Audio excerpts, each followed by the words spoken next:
Welcome to Session 2, Timed Assessment Strategy and Pacing. This lesson develops mathematical reasoning that stays reliable when a problem looks unfamiliar. You will learn to allocate time by question demand, to use purposeful passes, and to protect a final review block. These are connected habits, not isolated tricks. Keep a pencil ready.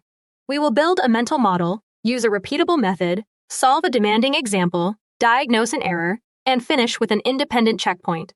Start with this principle. Pacing is a sequence of decisions, not one average time. Use this visual structure.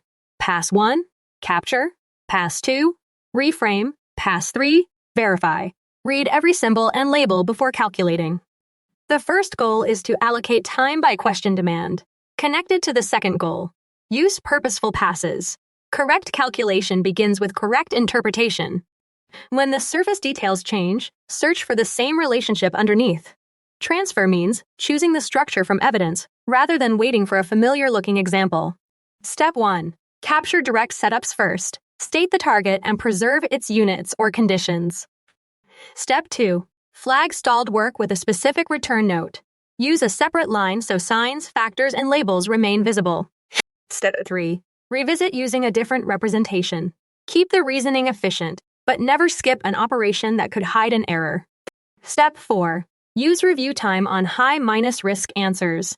Verification is part of the solution because it tests the answer from another direction. Signal 1 is, a setup is immediate. Respond by remembering. Solve on pass 1. Name the response before calculating. Signal 2 is, a next step is unclear. In that case, flag and move. The form tells you which tool fits.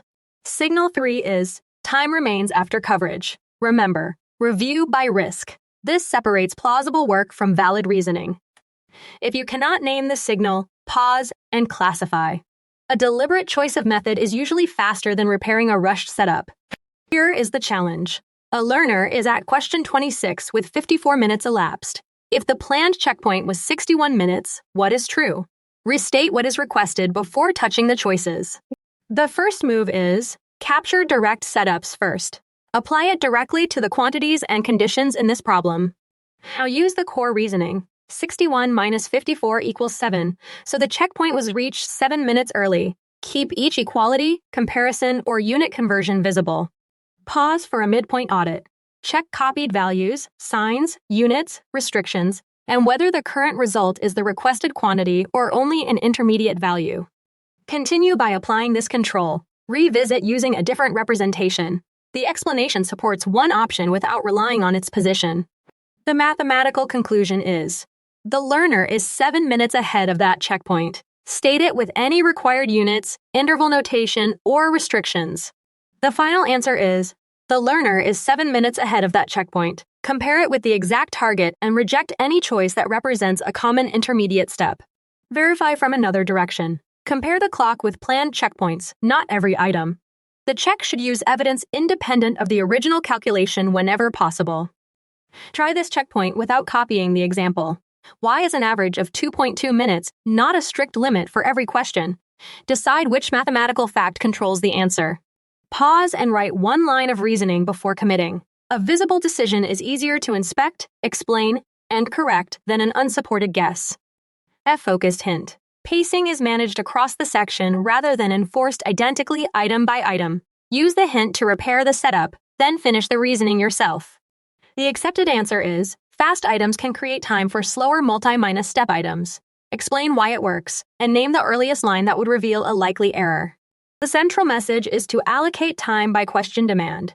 Combine that with the discipline to use purposeful passes. Finish by remembering to protect a final review block. A result becomes dependable only when the method and verification are both clear. Reflection. Which type of question most often steals time from easier points?